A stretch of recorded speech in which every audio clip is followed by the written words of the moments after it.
Hello प्यारे विद्यार्थियों, आप सभी का आपके अपने YouTube channel mission government teacher SP पर स्वागत है। ये वीडियो आपके लिए बहुत ही ज़्यादा महत्वपूर्ण है क्योंकि हम जिस टॉपिक की बात करने वाले हैं वो टॉपिक है राजस्थान निःशुल्क एवं अनिवार्य बाल शिक्षा का अधिकार नियम यानी 2011। तो वेरी वेरी इंपॉर्टेंट इस टॉपिक पर हम चर्चा करने वाले हैं और ये आपके रीट के अंदर सेकेंड ग्रेड के अंदर यहाँ से क्वेश्चन आते हैं। तो बहुत अच्छा टॉपिक है, बस आपको याद करना है। तो इसका नाम क्या है? इसका नाम हो जाता है राजस्थान निःशुल्क एवं अनिवार्य बाल शिक्षा का अधिकार अधिनियम 2011। ये सबसे महत्वपूर्ण है और राजस्थान सरकार द्वारा यह अधिसूचना जारी की गई थी दोस्तों 29 मार्च 2011 को। कब की गई थी? 29 मार्च 2011। और जबकि लागू किया गया था 29 मार्च 2011 को, यानी उसी दिन अधिसूचना जारी और उसी दिन इसको लागू किया गया था।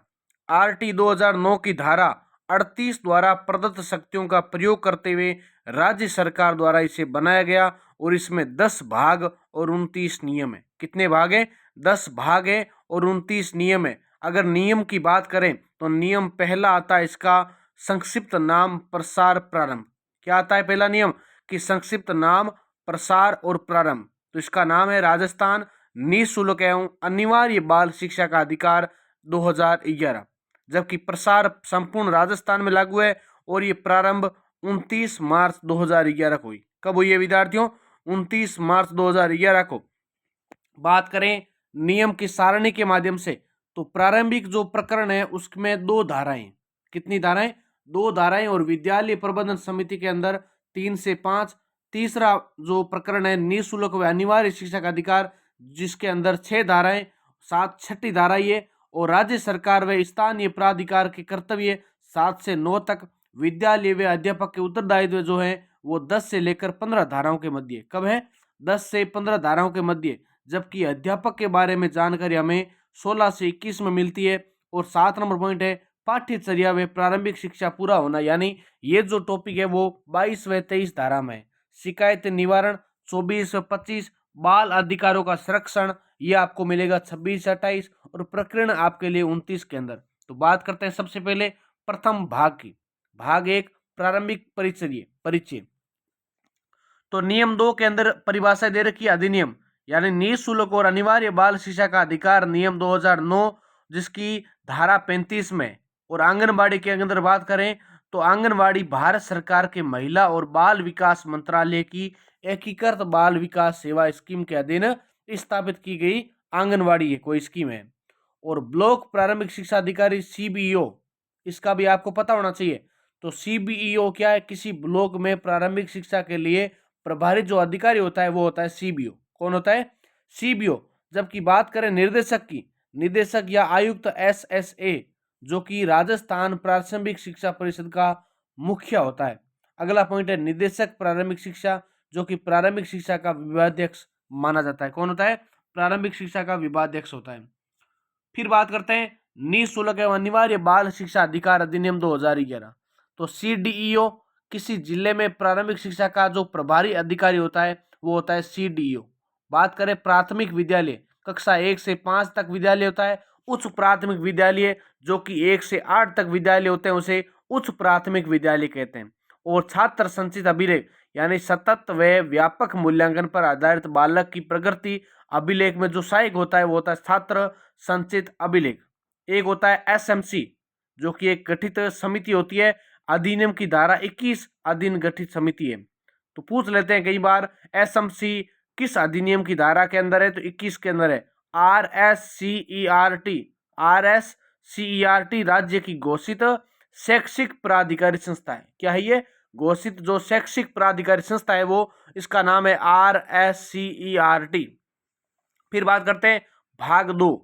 भाग 2 जिसका नाम होता है विद्यालय प्रबंधन समिति एसएमसी। नियम 3 ये कहता है कि एसएमसी की संरचना वे करती है जिसका कार्यकाल होता है 2 वर्ष। कितना होता है विद्यार्थियों? 2 वर्ष। 3 माह में कम से कम एक बैठक अनिवार्य होनी चाहिए। कितने महीनों में? 3 महीने के अंदर एक बैठक अनिवार्य होनी चाहिए।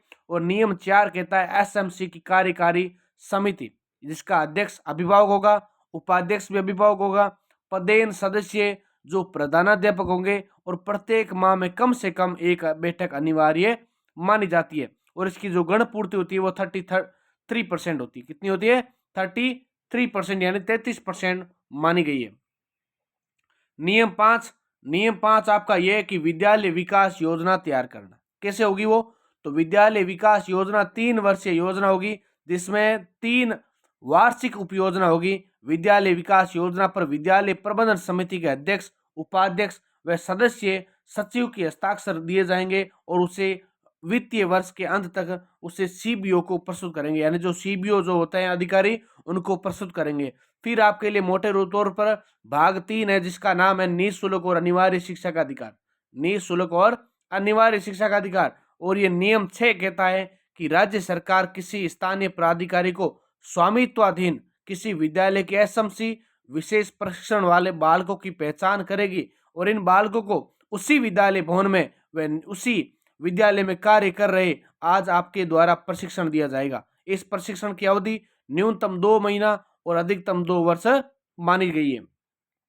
फिर आपके लिए जो आता है अंतिम अगला भाग 4, राज्य सरकार और स्थानीय प्राधिकारी के कर्तव्य व उत्तरदायित्व क्या होते हैं? तो ये नियम 7 बताता है हमें कि आसपास का क्षेत्र व सीमाएं कक्षा 1 से 5 तक, कक्षा 1 से 5 तक 1 किलोमीटर में विद्यालय तथा कक्षा 6 से 8 तक 2 किलोमीटर में विद्यालय होंगे। ये आपका नियम बताता है। और सरकार 1 से 5 तक के विद्यालयों को 1 से 8 तक तथा 6 से 8 तक के विद्यालय को कक्षा 1 से 8 तक स्थापित करने का प्रयास करेगा जरूरी वाले स्थान पर। ऐसे आवास जिनकी न्यूनतम जनसंख्या 150 व्यक्ति है तथा 6 से 11 वर्ष के न्यूनतम 20 बालक है, वहां कक्षा 1 से 5 तक का विद्यालय स्थापित किया जाएगा। तथा ऐसे आवास जहां कम से कम 2 पोषक प्राथमिक विद्यालय में कक्षा 5 में न्यूनतम 30 बालक है, वहां 6 से 8 तक का विद्यालय स्थापित करेगा। आपको समझना क्या है कि जैसे कोई विद्यालय उसकी न्यूनतम संख्या कितनी है? 150 है। कितनी है? 150 है। और 6 से 11 तक के 20 बालक है और 1 से 5 तक का विद्यालय स्थापित बना हुआ है। ठीक है, तो वहां पर 2 क्या होने चाहिए? पोषक प्राथमिक विद्यालयों में कम से कम 5 में कक्षा 5 में 30 बालक हैं और 6 में 8 तक का विद्यालय स्थापित हो सकेगा। फिर आता है अगला, ढाणियों का निःशक्तता से ग्रस्त बालकों को प्रारंभिक शिक्षा पूर्ण करने के लिए समुचित व सुरक्षित परिवहन का इंतजाम करने का प्रयास करेगी। अब जैसे साइकिल वितरण होती है, तो सघन जनसंख्या वाले स्थान में 6 से 14 वर्ष के बालकों की संख्या ध्यान में रखते हुए आसपास 1 से अधिक विद्यालय स्थापित कर सकेगा। राज्य सरकार या स्थानीय प्राधिकारी यह सुनिश्चित करेगा कि बालकों की विद्यालय तक पहुंच सामाजिक व आर्थिक कारणों के द्वारा प्रतिबंधित नहीं हो। फिर नियम 8 ये कहता है कि राज्य सरकार या स्थानीय प्राधिकारी ये सुनिश्चित करेगा कि विद्यालय में कोई भी बालक जाति, धर्म, लिंग या संबंधित दुर्व्यवहार या किसी भी प्रकार के शारीरिक व मानसिक उत्पीड़न के अधीन ना हो। किसके अधीन ना हो? शारीरिक या मानसिक उत्पीड़न के अधीन ना हो। फिर सरकार ये सुनिश्चित करेगी कि किसी कमजोर वर्ग के किसी बालक को कक्षा में दोपहर के भोजन के दौरान, खेल के मैदान में सामान्य पेयजल, पीने वाले जल और प्रसाधन सुविधाओं के उपयोग में अलग नहीं रखा जाए या उसके विरुद्ध विभेद ना किया जाए। यानी किसी प्रकार से हमें क्या नहीं करना है? भेदभाव। कौन सा नियम बताता है? नियम संख्या 8 बताता है। फिर नियम 9 क्या कहता है? स्थानीय प्राधिकारी तथा द्वारा बालकों के अभिलेखों का रखा जाना। बालकों के अभिलेखों जैसे स्थानीय प्राधिकारी अपनी अधिकारिता के अधीन सभी बालकों का घरेलू सर्वेक्षण के माध्यम से उनके जन्म से 14 वर्ष की आयु प्राप्त करने तक एक अभिलेख रखेगा और प्रत्येक बालक के संबंध में अभिलेख में निम्न शामिल होंगे। एक तो उसका नाम, लिंग, जन्म प्रमाण पत्र और जन्म स्थान, माता पिता का नाम, पता, व्यवसाय, पूर्व प्राथमिक विद्यालय, आंगनबाड़ी केंद्र जहां बालक 6 वर्ष की आयु तक उपस्थित रहा, प्राथमिक विद्यालय जहां बालक को प्रवेश दिया जाता है, बालक का वर्तमान पता, कक्षा जिसमें बालक पढ़ रहा है, ये सब एक क्या होना चाहिए? अभिलेख तैयार किया होना चाहिए। और ये किसके नियम तहत है? नियम संख्या 9 के तहत। किसके तहत है? नियम संख्या 9। फिर अगला जो आता है भाग 5। भाग 5 आपको यही बताता है, इंडिकेट करता है कि विद्यालय और अध्यापक के उत्तरदायित्व क्या है। आपको पूछ ले विद्यालय और अध्यापक के उत्तरदायित्व किस भाग के अंदर शामिल है? भाग 5। नियम 10 आता है, कमजोर वर्ग और अलाभप्रद समूह के बालकों का प्रवेश होना। विद्यालय सुनिश्चित करेगा कि बालक को कक्षा, खेल कूद मैदान, पुस्तकालय, प्रौद्योगिकी सुविधाओं के संबंध में किसी भी रीति से शेष बालकों से क्या नहीं रखा जाएगा, अलग नहीं रखा जाएगा। बालक का प्रवेश लॉटरी के द्वारा किया जाएगा। कोई विद्यालय व्यक्ति बालक को प्रवेश देते समय कोई भी कैपिटेशन फीस संग्रहित नहीं करेगा। नियम 11 कहता है कि राज्य सरकार द्वारा प्रति बालक वे की प्रतिपूर्ति होगी, यानी प्रत्येक विद्यालय प्रतिपूर्ति के रूप में उसके द्वारा प्राप्त रकम के संबंध में एक पृथक बैंक खाता रखेगा और प्रवेश दिए गए बालकों के संबंध में फीस की प्रतिपूर्ति के द्वारा समस्त जिला प्रारंभिक शिक्षा अधिकारियों को समिति का विनिश्चित करेगा। प्रतिपूर्ति वर्ष में 2 बार सीधे विद्यालय में की जाएगी, पहले अक्टूबर महीने में और दूसरी जून के अंत माह में। फिर प्रत्येक विद्यालय द्वारा दावा विद्यालय में प्रवेश किए गए कमजोर वर्ग और अलाभप्रद समूह के बालकों की सूची सहित राज्य सरकार द्वारा विनिर्दिष्ट रूप से संबंधित सीबीओ को प्रस्तुत करेगा और दावा प्रत्येक वर्ष अगस्त अप्रैल माह में प्रस्तुत किया जा सकेगा। फिर नियम 12 यह कहता है कि आयु के सबूत के लिए दस्तावेज, जन्म हुआ मृत्यु रजिस्ट्रेशन नियम 1969 में अधीन यदि जन्म प्रमाण पत्र नहीं है तो विद्यालय में प्रवेश के लिए निम्न सबूत समझ जाएंगे, जैसे अस्पताल या सहायक नर्स, एएनएम अभिलेख, आंगनवाड़ी अभिलेख, माता पिता संरक्षक, बालक की आयु की घोषणा, ये सब भी चल सकेंगे। नियम 13 विद्यालय की विस्तारित कालावधि यानी शैक्षणिक वर्ष के प्रारंभिक की 6 माह की होगी। यदि किसी विद्यालय में बालक को 6 माह के बाद भी प्रवेश दिया जाता है तो बालक को प्रधानाध्यापक द्वारा विशेष प्रशिक्षण की सहायता से अध्ययन पूरा करने के लिए पात्र होगा। फिर आता है नियम 14 विद्यालय की मान्यता, केंद्रीय सरकार, राज्य सरकार या स्थानीय प्राधिकारी द्वारा स्थापित किसी विद्यालय से अलग कोई विद्यालय राजस्थान गैर शैक्षिक संस्था अधिनियम 1989 के अधीन मान्यता प्राप्त किए बिना स्थापित नहीं किया जा सकेगा। फिर नियम 15 विद्यालय की मान्यता वापस लेना, सरकार गैर सरकारी शैक्षिक संस्था अधिनियम 1989 के अधीन मान्यता मंजूरी किसी भी समय वापस ले सकेगी। ये आपके लिए भाग 5 और नियम 15 बताता है। क्या बताता है? भाग 5 और नियम 15 बताता है। फिर बात करते हैं भाग 6 अध्यापक की। अध्यापक की क्या शर्तें हैं? तो न्यूनतम अर्हता है। नियम 16 कहता है कि केंद्रीय सरकार के अधीन अधिसूचित शैक्षणिक प्राधिकारी द्वारा न्यूनतम अर्हता योग्यता समस्त विद्यालय पर लागू होगी। ये जो शर्तें हैं, नहीं रखने वाले किसी व्यक्ति को अध्यापक के रूप में नियुक्त नहीं किया जाएगा। नियम शर्तें 17 कि यदि राज्य के पास अध्यापक शिक्षण में पाठ्यक्रम या प्रशिक्षण प्रदान करने के लिए पर्याप्त संस्थाएं नहीं है तो जहां राज्य सरकार केंद्र सरकार से विहित न्यूनतम अर्हताओं को शिथिल करने के लिए अनुरोध करेगी। नियम 18 न्यूनतम अर्हताओं का अर्जित किया जाना कैसे? तो अध्यापक के पास न्यूनतम शर्तें होनी चाहिए। अधिनियम के प्रारंभ से 5-5 वर्ष की कालावधि के भीतर ऐसी न्यूनतम योग्यताएं अर्जित कर ले। कोई विद्यालय जो राज्य में केंद्र सरकार या स्थानीय प्राधिकारी के अधीन नहीं है, ऐसे विद्यालय का प्रबंधन अधिनियम के प्रारंभ से 5 वर्ष की अवधि के भीतर ऐसी न्यूनतम योग्यताएं अर्जित करने के लिए शिक्षण सुविधाएं उपलब्ध करवा सकता है। फिर 19 नंबर यही नियम है कि अध्यापकों के वेतन और सेवा के निबंधन शर्तें, जैसे कि 1971 हो गया राजस्थान पंचायत समिति नियम 1996, राजस्थान पंचायत राज प्रबोधक सेवा समिति 2008 के अनुसार होंगे। फिर नियम 20 अध्यापकों द्वारा अनुपालन किए जाने वाले कर्तव्य, अध्यापक एक फाइल रखेगा जिसमें प्रत्येक बालक के जो अभिलेख रखेगा, जैसे प्रमाण पत्र देने आधार, अनुपालना, भाग लेना, विकास कार्यक्रम, मॉडल इत्यादि। फिर नियम 21 प्रत्येक विद्यालय में छात्र शिक्षक अनुपात बनाए रखना। तो ये क्या करेंगे? इसके आधार पर विद्यालय स्तर पर विद्यालय का प्रबंधन अध्यापक एसएमसी के प्रमाण से छात्र शिक्षक अनुपात 10 अप्रैल तक सीबीओ को भेजेगा।